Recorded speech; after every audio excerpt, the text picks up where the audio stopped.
Bismillahirrahmanirrahim. Baiklah para sahabat sekalian, kali ini kita akan mempelajari bagaimana cara mengupload dokumen di Sispena, khususnya bagi lembaga PAUD ya yang mau diakreditasi. Nah, yang pertama kita buka dulu web Sispena Ban PAUD PNF. Nah, kita masuk ke bagian ini ya, portal Google Chrome. Nah, kita langsung saja ketik Sispena. Nah, nanti di sini akan muncul kata Sispena dan akan muncul tampilan seperti ini.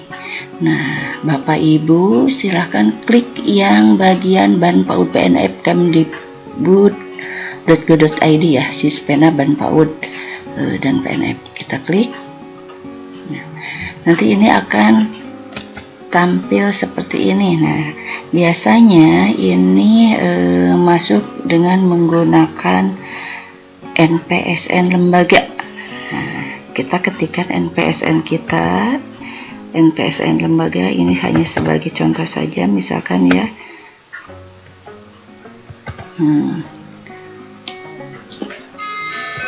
Nah, terus ini passwordnya itu biasanya sama ya, menggunakan NPSN lembaga. Nah, setelah itu kita klik masuk.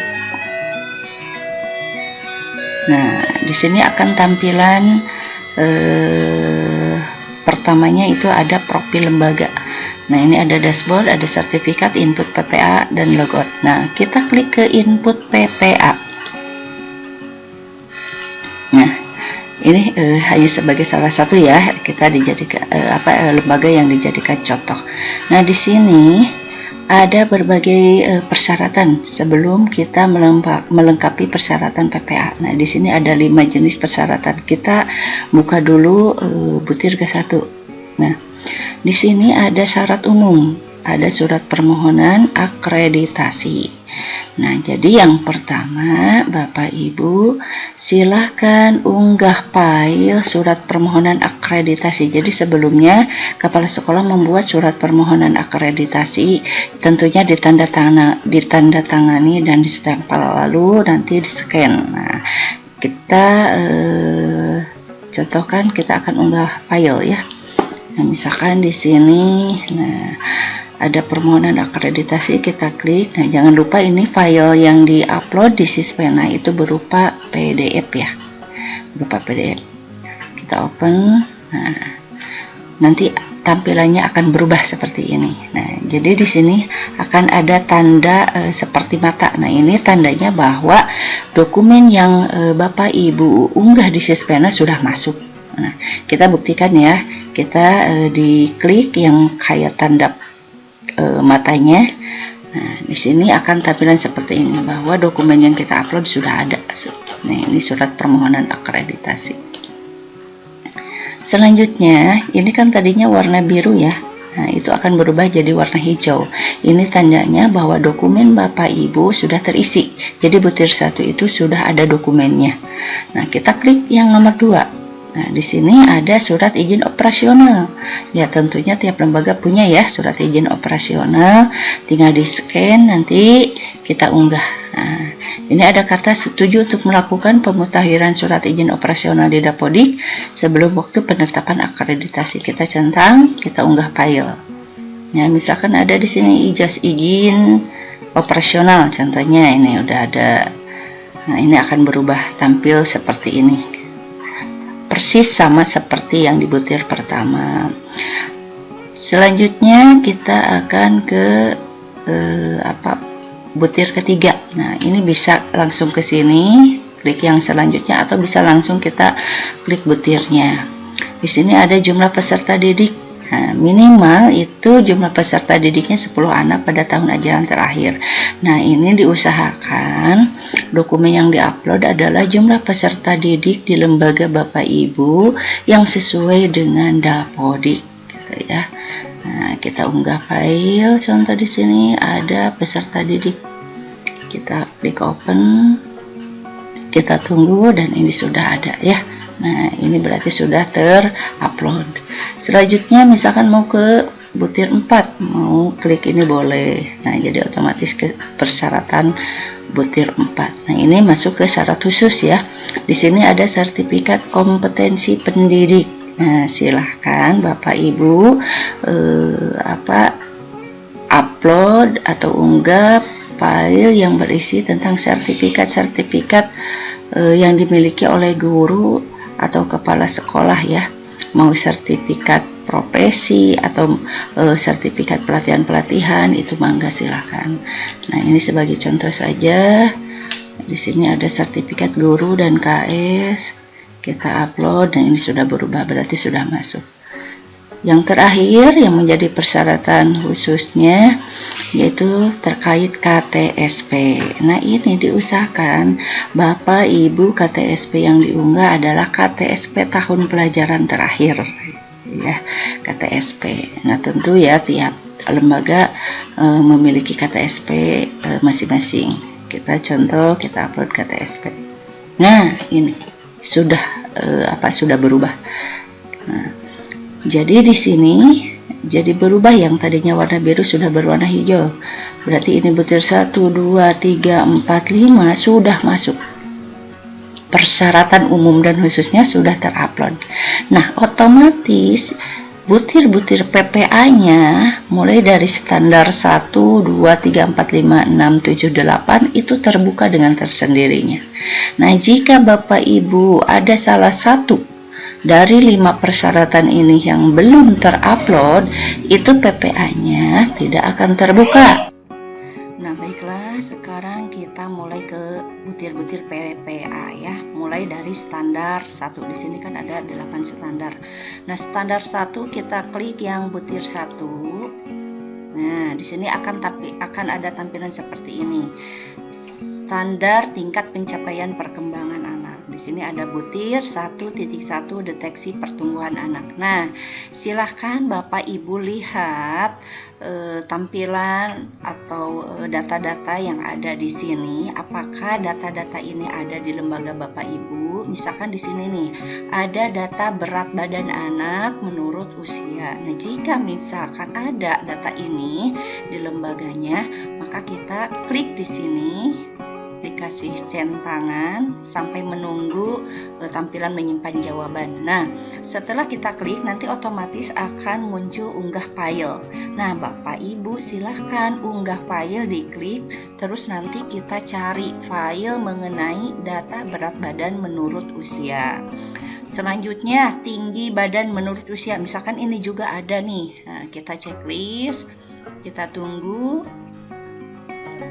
Nah, di sini akan muncul tampilan seperti ini juga, unggah file. Nah, silahkan diklik, terus nanti cari file yang mengenai data tinggi badan anak menurut usia. Sama ya seperti yang butir 1, 2, 3, 4, 5 tadi gitu ya, cara unggah filenya.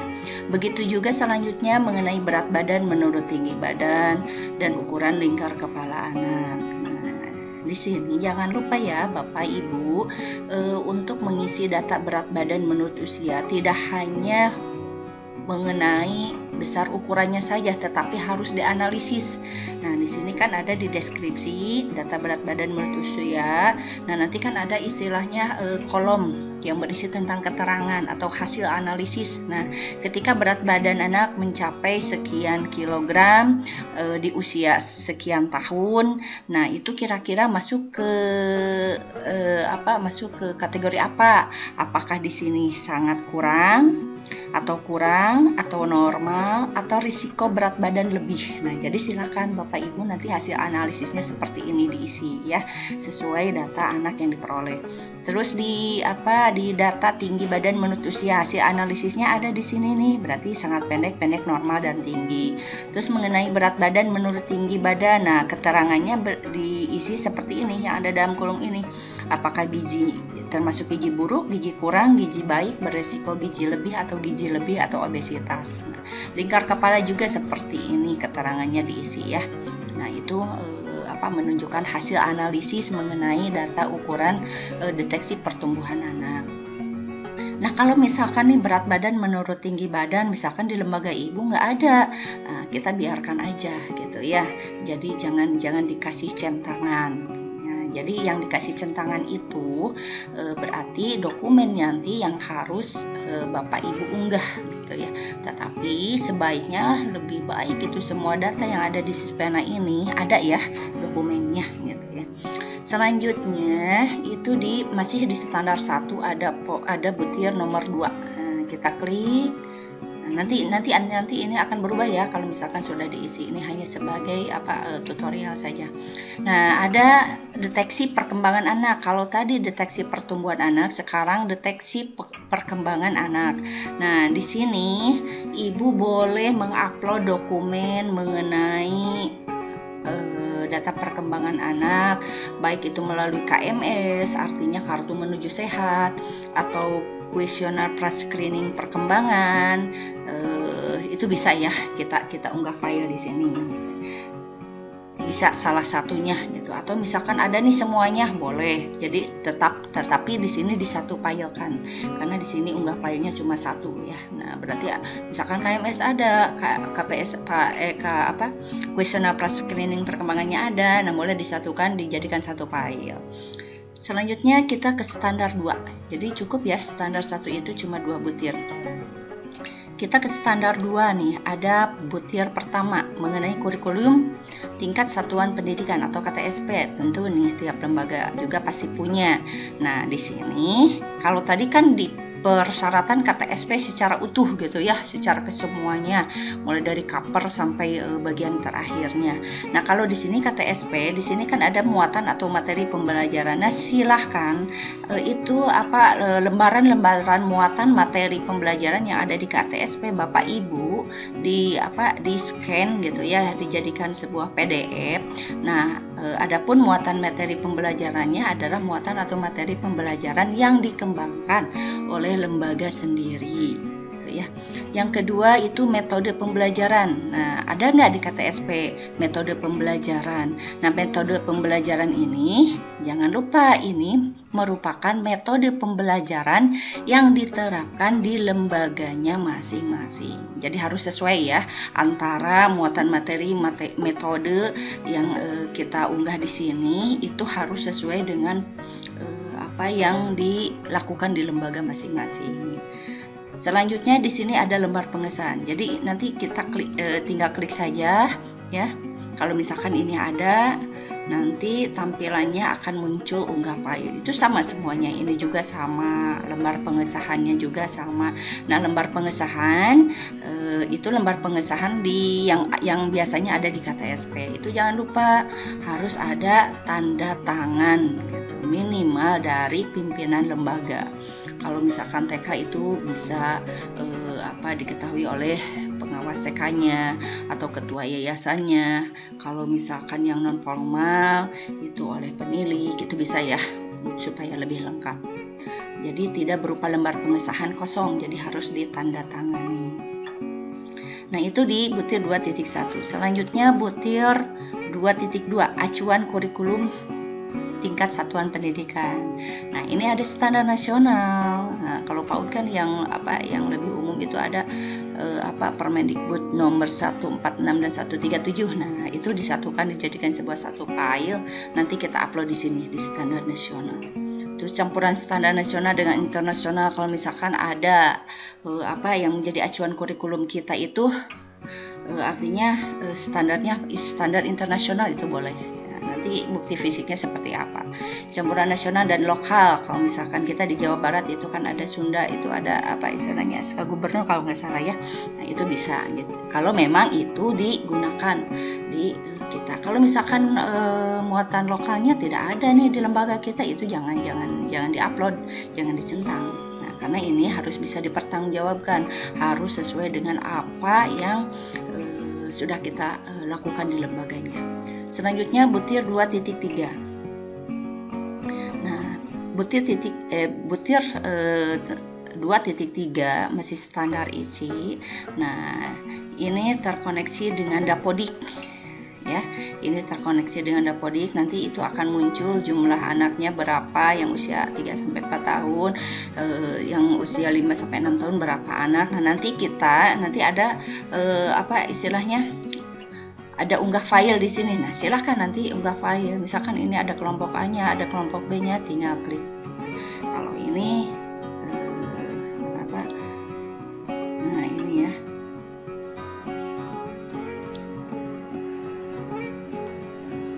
Nah, berarti ini belum terkoneksi dengan Dapodik ini sispenanya. Nah, nanti ada ya, kalau yang sudah terkoneksi, tersinkronkan dengan Dapodik ini akan muncul. Nah, makanya jangan lupa Bapak Ibu untuk senantiasa mengupdate ya, terus mensinkronkan data Dapodik, karena nanti akan ngelink ke Sispena. Selanjutnya poin 3 atau standar 3. Nah, standar 3 mengenai standar proses, di sini ada perencanaan pembelajaran. Ada 3 poin ya, Bapak Ibu silahkan. Ini ada program semester, ada RPPM dan RPPH. Nanti kita klik di sini, dicentang, lalu kita upload dokumennya. Program semesternya, program semesternya yang A, yang B-nya disatukan, dijadikan satu file. RPPM, RPPH juga sama. Terus yang titik 2, 3.2 supervisi pembelajaran. Nah, supervisi pembelajaran di sini adalah supervisi terkait penilaian kepada guru, gitu ya. Nah, di sini kita unggah file. Jangan lupa ini yang supervisi ini harus dicantumkan nama gurunya, gitu siapa, aplikasinya, hasil penilaiannya seperti apa. Nah, nanti di PDF-kan, lalu unggah file. 3.3 keterlibatan orang tua, gitu ya. Ini sesuai dengan apa, dengan isi butir. Nah, jadi kita telaah dulu tiap butirnya, dibaca satu persatu. Nah, kira-kira nih apa yang menjadi bukti fisik yang harus kita upload di Sispena ini. Standar 4-nya tentang pendidik dan tenaga kependidikan. Nah, ini kan udah ya, udah tersinkronkan dengan apa, dengan Dapodik. Nah, berarti tinggal unggah file aja, gitu ya. Jadi ijazahnya ijazah lulusan terakhirnya apa, terus jangan lupa dilampirkan juga mengenai sertifikat pelatihan yang pernah diikuti. Nah, ini data yang gurunya, pendidiknya. Nah, kalau yang 4.2 ini data kepala sekolahnya atau data tenaga administrasi sekolahnya. Ini terkait tenaga kependidikan, sama ya, yang diunggah file itu adalah ijazah dan sertifikasi pelatihan. Dijadikan satu file sesuai dengan namanya masing-masing. Nah, di sini ada ya butir 5 mengenai standar sarana dan prasarana. Nah, ini kalau tampilannya seperti ini, nah berarti kan ini kan nggak bisa diklik nih. Nah, itu berarti Bapak Ibu belum isi ketersediaan dokumen inventaris ini di Dapodik.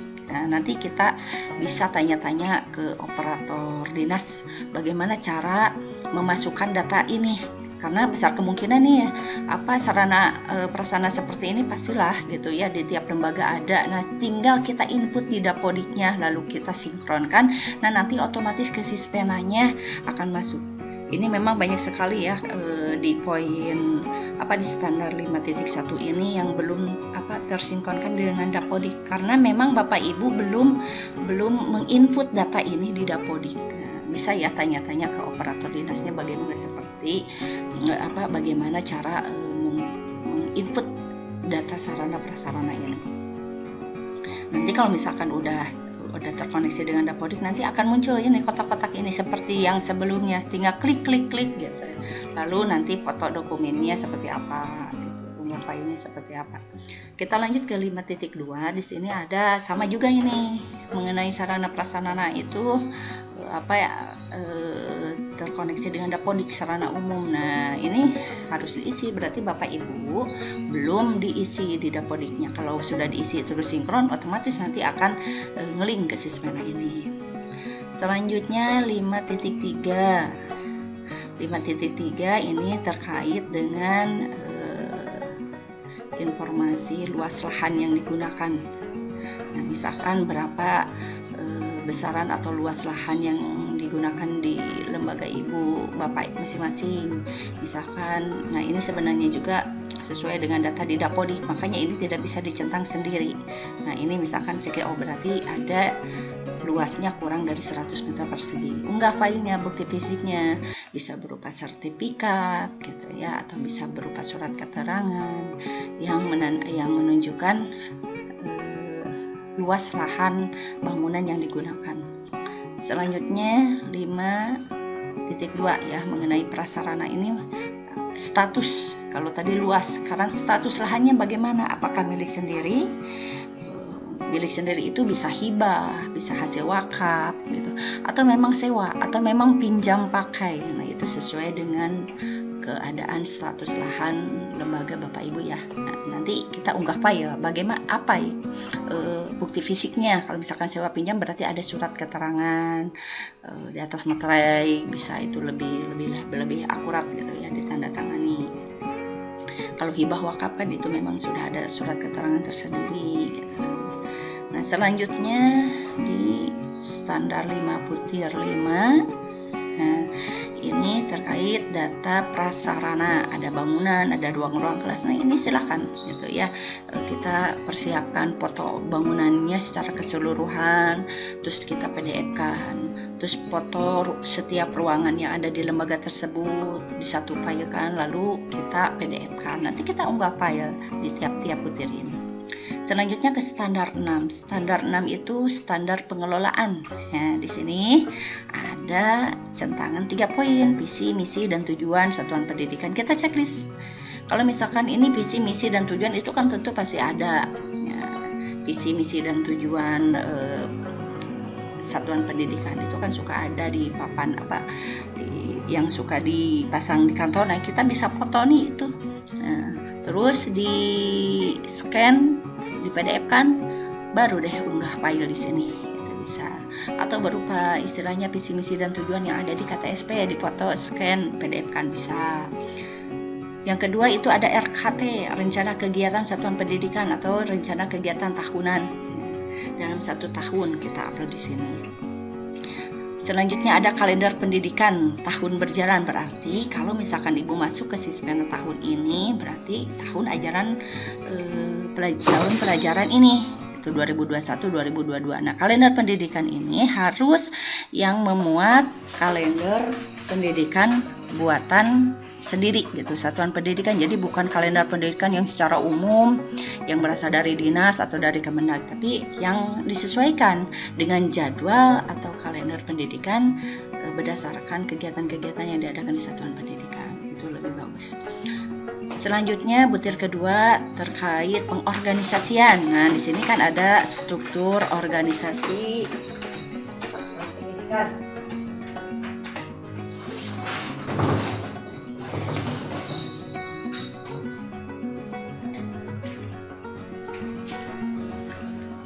Struktur organisasi satuan PAUD. Nah, ini kan ada bagan ya, kalau di ruangan kepala sekolah ada struktur organisasi. Nah, kita foto, PDF kan gitu ya. Terus ada deskripsi tupoksi, tugas pokok dan fungsi. Nah, tugas pokok dan fungsi ini jenis-jenisnya harus sesuai yang ada di struktur organisasi. Kan biasanya struktur organisasi ada ketua, ada bendahara, ada sekretaris, ada POM, misalkan ada tenaga administrasi, guru. Nah, itu semua yang ada di struktur organisasi harus dijelaskan, dideskripsikan tugas pokoknya seperti apa. Nah, itu nanti kita checklist, kita upload dokumennya. Selanjutnya yaitu ada tata tertib pendidik dan tenaga kependidikan. Nah, biasanya kan itu pasti ada. Kita foto saja kalau misalkan itu tata tertibnya ditempel di dinding, dipoto, di-scan lalu di PDF-kan.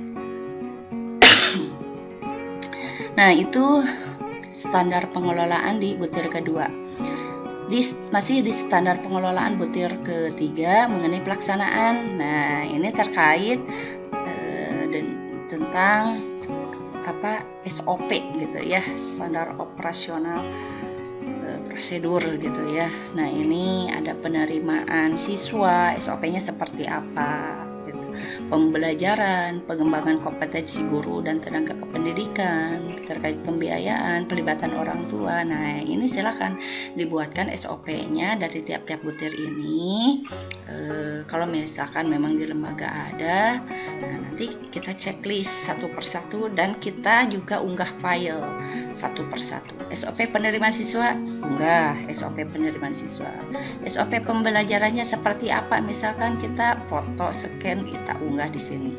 Itu ya, Bapak Ibu, terkait standar 6, standar pengelolaan. Selanjutnya standar 7.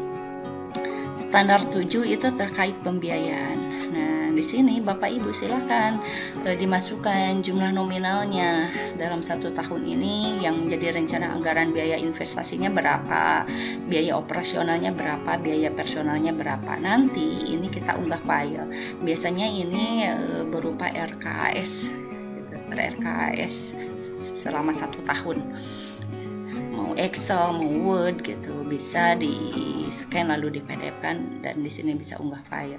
Selanjutnya masih standar 7 di butir kedua, yaitu terkait administrasi keuangan. Kalau tadi berupa RKAS-nya, sekarang administrasi keuangannya. Di sini ada dokumen pembukuan, catatan pemasukan dan pengeluaran. Itu kan setiap lembaga pasti punya gitu, mengenai catatan pemasukan, catatan pengeluarannya. Cukup kita foto misalkan cover dan isian buku pembukuannya yang tentunya sudah ditandatangani supaya membuktikan bahwa memang ini betul-betul ada gitu ya, betul-betul ada di lembaga. Kita foto di PDF kan. Selanjutnya ada laporan keuangan. Jangan lupa di sini laporan keuangan. Yang namanya laporan keuangan itu bukan hanya berupa bagan saja, tetapi harus ada bukti pelaporannya. Salah satunya minimal dengan adanya tanda tangan baik dari pimpinan lembaga, pimpinan yayasan, atau memang diketahui penilik atau pengawas. Itu silahkan, tergantung lembaganya masing-masing. Nah, ini bisa laporan keuangannya setiap sebulan sekali atau laporan keuangannya selama 1 tahun sekali. Terakhir itu standar 8 ya. Standar 8 ini terkait penilaian. Nah, di sini terkait penilaian di butir 1 itu mengenai dokumen penilaian perkembangan anak yang terbaru. Jangan lupa ya, misalkan Bapak Ibu tahun pelajaran ini berarti tahun pelajaran 2021-2022 yang harus diunggahnya. Jangan sampai tahun-tahun sebelumnya, apalagi 3 tahun ke belakang. Tapi lebih bagus ini dokumen penilaian perkembangan anak terbaru. Nah, di sini kan ada ini di catatan penilaian perkembangan anak ini. Kita tahu secara umum itu ada 3 ya, ada 3 yaitu checklist, catatan anekdot, dan hasil karya. Nah, itu silakan Bapak Ibu disatukan nilai checklist di foto, catatan anekdot di foto, hasil karya misalkan di foto, lalu dijadikan 1 buah file lalu di PDF-kan. Nah, kita unggah di sini. Gitu ya. Atau memang ada sistem penilaian yang lain, misalkan ada portofolio atau dokumen apa, boleh gitu ya. Pokoknya yang terkait dokumen tentang penilaian perkembangan anak.